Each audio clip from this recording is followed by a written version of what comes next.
Earlier, we spoke on the thread about because the 90s internet boom, we saw a lot of migration from Indians to the US. Do you have any thoughts on are we seeing a similar migration boom due to the AI, mania, if I may say that, been happening, over the past 3, 4 years?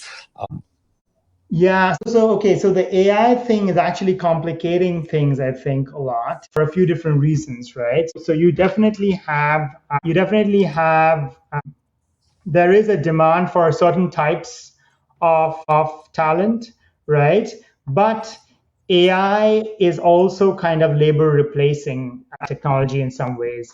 So what were the three kind of things that made Indian tech workers attractive? They could code really well, they are comfortable with the language, and they are very affordable, right?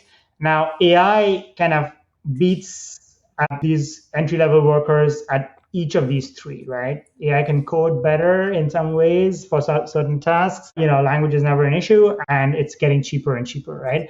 So in some ways, I think it's going to change, the demand for a certain type of entry level programmers from India, but it might shift the demand to kind of other kinds of AI research, AI scientists essentially, right? So people who can develop AI products, right? So if you look the Forbes in the US is the Forbes magazine that it has the top 50 AI startups in the US, right?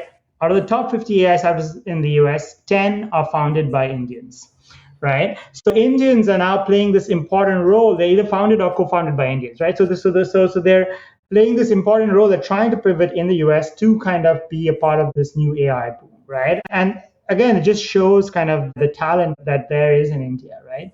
Now, on the Indian side, unfortunately, I think India is falling behind really on the AI side, and that in the long run is going to mean that you kind of give away this advantage that of the kind of talent that's being created, and so then you won't be able to kind of participate in the same kind of global market that requires this talent really.